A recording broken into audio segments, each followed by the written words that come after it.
বিলুপ্তির পথে বিশ্বের সবচেয়ে ছোট প্রজাতির পাখি ইকুয়েডরের ব্ল্যাক ব্রেস্টেড পাফলেক হামিংবার্ড।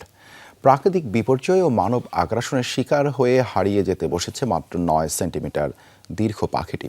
পুরো পৃথিবীতে প্রজাতিটির মাত্র 150 থেকে 200 পাখি টিকে আছে, যেগুলোকে বাঁচিয়ে রাখতে কাজ করছে ইকুয়েডরের অভয়ারণ্য ইয়ানাকোচা রিজার্ভের কর্মীরা। নতুন ব্লেন্ডে আরো রিচ অ্যারোমায় সেলন ফ্যামিলি ব্লেন্ড টে।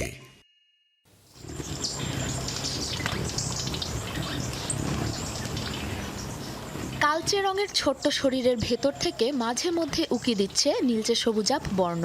পা দুটো আবার সাদা পালকে এমনভাবে ঢাকা, দূর থেকে দেখলে মনে হয় হাফ প্যান্ট পরে উড়ে উড়ে মধু খেয়ে বেড়াচ্ছে ইকুয়েডরের বিরল ও বিলুপ্তপ্রায় ব্ল্যাক ব্রেস্টেড পাফলেক। ইকুয়েডরের ইয়ানাকোচা রিজার্ভ এখন টিকে আছে মাত্র 9 সেন্টিমিটার লম্বা বিলুপ্তপ্রায় এই পাখিগুলোর শেষ ঠিকানা হিসেবে। আন্তর্জাতিক সংস্থা international union for conservation of নেচারের তথ্য অনুযায়ী পুরো পৃথিবীতে বেঁচে আছে প্রজাতিটির মাত্র 150 থেকে 200 পাখি। প্রায় 2 যুগ আগে চালু হওয়া এই রিজার্ভটি বর্তমানে পাখিগুলোর পাশাপাশি রক্ষা করছে আন্দিজ অঞ্চলের জীববৈচিত্র্য।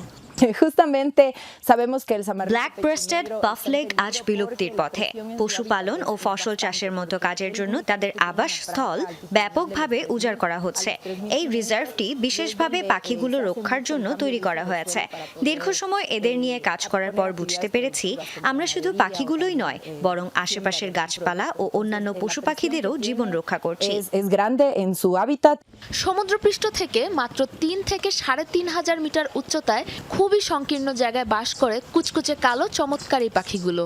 প্রাকৃতিক বিপর্যয়, মানুষের উপদ্রব সহ আরও নানা কারণে বিলুপ্ত হয়ে গেছে পাখিগুলোর মাথা গোঁজার ঠাঁই। তাই পাখিগুলোকে বাঁচিয়ে রাখতে নিরলস পরিশ্রম করে যাচ্ছে অভয়ারণ্যটির কর্মীরা। আমরা মূলত এসব পাখিদের বসবাসের জায়গা পুনরুদ্ধার ও সংরক্ষণের কাজ করি। এই এলাকায় বন উজাড় ও দাবানলের মতো বেশ কিছু বড় ঝুঁকি রয়েছে। আমরা এসব ঝুঁকি কমানোর উদ্দেশ্যে কাজ করি। পাশাপাশি টিকে থাকা বনগুলোরও দেখাশোনা করি, যাতে পাখিগুলো পর্যাপ্ত খাবার ও নিরাপদ আশ্রয়ে বাঁচতে পারে।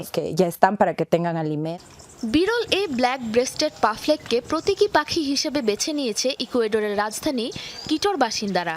পাখিগুলোকে বাঁচাতে শহর থেকে 45 কিলোমিটার উত্তর পশ্চিমের ঘন বন পুনরায় উদ্ধারের চেষ্টা করছে অভয়ারণ্যের সংরক্ষণ কর্মীরা। সাবরিনা নুসরাত, যমুনা নিউজ।